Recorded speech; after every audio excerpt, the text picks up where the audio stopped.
歡迎收睇 JB 單車兄弟啊！咁啊，依家外景嚟嘅，我身處嘅位置咧就係蝦尾新村啊。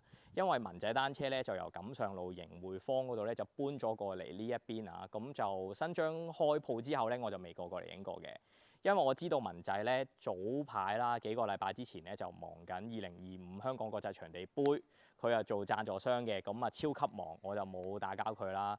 咁我哋之後咧，就知道佢忙完呢一排啦，咁佢有部新車就 Besso SV， 咁就頂級嘅公路車嚟嘅。咁我陣間我就影俾大家睇下啦。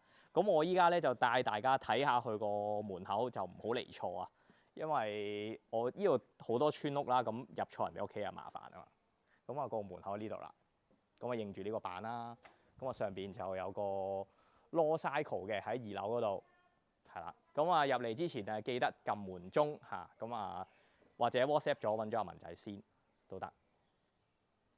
頭先就講過大家點樣揾到文仔單車呢個鋪頭啦。如果真係唔識嘅話咧，可以去 Google Map 嗰度 search 文仔單車嗰個位置啦。咁佢即刻會 pop up 出嚟㗎。咁啊一定街到大家嚟呢度啦。咁啊鏡頭一轉啦，咁我前面呢一部咧就係 Besso 嘅 SV， 意大利牌子嚟嘅。SV 咧就係解呢一個 Sempre Veloce， 即係解英文就係解 always fast 咁嘅意思，總是很快咁嘅意思啦。呢一架車嘅定位咧就係一個全能型嘅公路車嚟嘅。咁啊同其他高端嘅品牌做 road bike 嘅單車都一樣㗎啦，都係用咗東麗嘅碳纖物料啦。咁佢包咗有咩咧？就係 T1000 同埋 T1100嘅碳纖料就放咗落呢個車架度嘅。咁重量方面咧，車架就780 gram， 前叉咧就370 gram， 剛性啊、操控性啊、輕盈度咧都做得非常之好嘅。咁啊，官方咧，大家上去官網可以睇到啦。咁佢 size 56嘅車架啊，搭配呢一個 Dura Ace Di2 同埋呢個 DT Swiss 嘅 ARC1100咧，成車夾埋重量6.7 kg 嘅，非常之輕嘅。Cockpit 重量300 gram， 就包晒螺絲啊、戒指啊嗰啲重量咧就300 gram， 就100×370mm 嗰款 size 嚟嘅。個 seat post 個重量咧就係180 gram， 咁如果係380mm 長度嘅話就係180 gram 啊。咁我依家個熒幕咧就打翻嗰個車架幾何俾大家睇下啦。呢架車咧就有7個 size 俾大家選擇啦。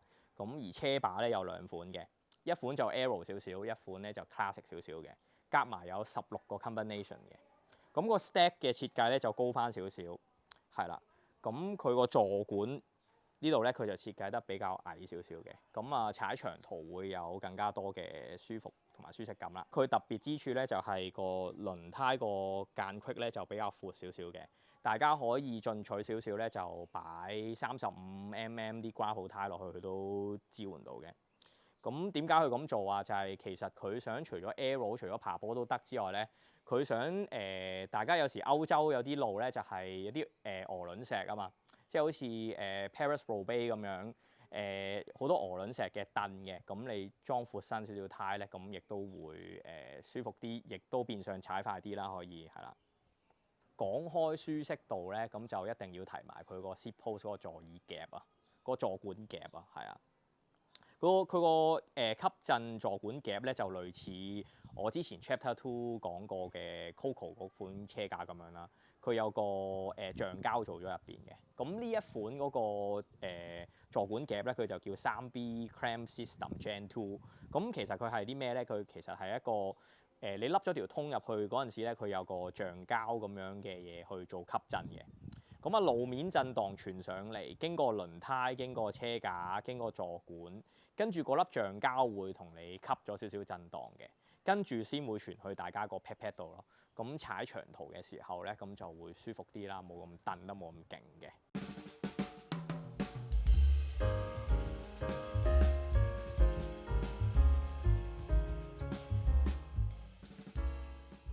大家睇官網咧，就會發現 Besso SV 咧就跟咗2款唔同嘅車把啦。一款就係我身邊嘅呢一個嘅 Fuga 嘅車把，咁佢嘅造型咧就比較 aero 少少嘅。另一款咧就係 Lafitta， 佢就係 classic 少少嘅圓管型嘅，係係啦，就比較冇咁靚仔啦。我覺得依家新世代揀 Aero 款式啦，係啊，大家講翻呢個 Fuga 車把啦，佢以呢一個 Aero 同埋空氣動力學嘅取向為主啦。咁佢設計會比較扁平啲嘅。除咗好似我身邊呢一件嘅黑色之外啦，咁佢仲有黑夾銀，中間係銀色嘅。如果揀銀色車架嘅車友咧，可以選擇翻可以襯翻色咯。因為 Besso SV 咧，佢有一款係銀襯黑嘅，咁你又可以用翻銀襯黑嘅 handlebar 咯。如果你中意傳統樣子嘅 handlebar 嘅車友仔，可以揀翻 Lavita 啦，係啦。咁我屏幕嗰度擺翻啲handlebar 嘅 size 俾大家參考下。我依家要講翻官網嘅乘車規格啦，咁會同我哋現場呢一架有啲唔同嘅，因為呢一架咧就係文仔佢買車架，跟住去搭配翻佢中意嘅件砌上去嘅，咁一定會同乘車有唔同啦。咁我講咗先啦。咁上官網睇到 Besso SV 咁有啲咩 option 咧？咁嗰個變速系統方面咧，就可以用 Shimano 嘅 Ultegra 啦，同埋 DRS Di2 啦。咁亦都可以用 SRAM Red SS 啦，亦都可以用 Campagnolo Super Record S 啦。S 版咧同普通版咧嗰個唔同咧，就係個配飾方面啦。佢功能一樣嘅，係啦。咁啊輪組有3個選擇嘅，咁你喺官網嗰度撳。2個 DT Switch 一個 Fulcrum。DT Switch 咧就有 ERC1600、ARC110DB。咁 Fulcrum 咧就係 Shark 輪組嘅，咁我之前亦都有講過㗎啦。大家車友仔未睇又想睇翻個 spec 啊，嗰個輪組係點樣樣子咧？咁就撳翻右上角睇翻啦。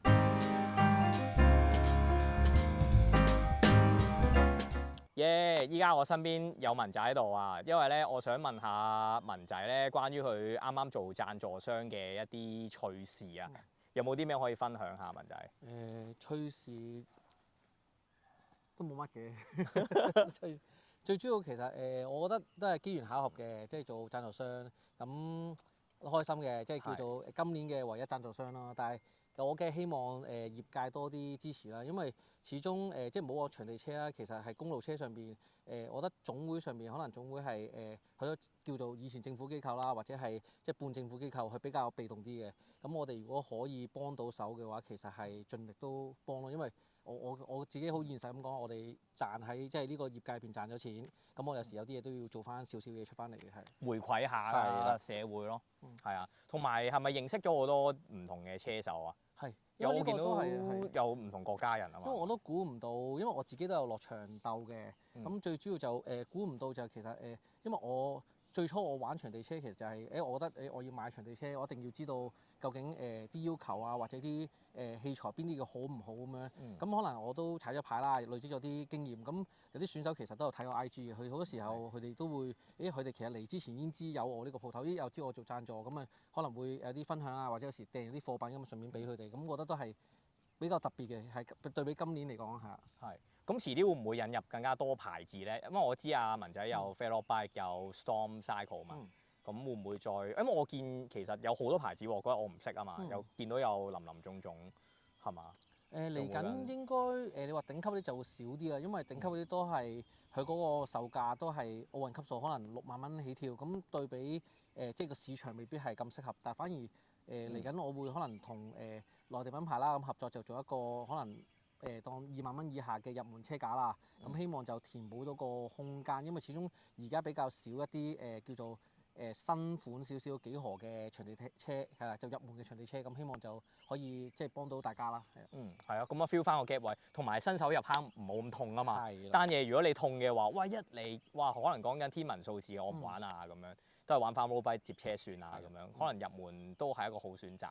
係啊，咁樣仲要問下架 Besso 個踩個感覺係點樣？我就暫時踩咗一次嘅，最直接個感覺就係架車真係好似佢官網所講標榜係舒服嘅，因為佢其實架車因為我之前其實喺台灣啦試過幾個品牌嘅 Allroad 車啦，咁我都對 Allroad 車其實係有個幾正面嘅感覺嘅，因為佢真係當普羅大眾其實係舒服啲、適合啲嘅，同埋幾何會休閒啲啦叫做即係。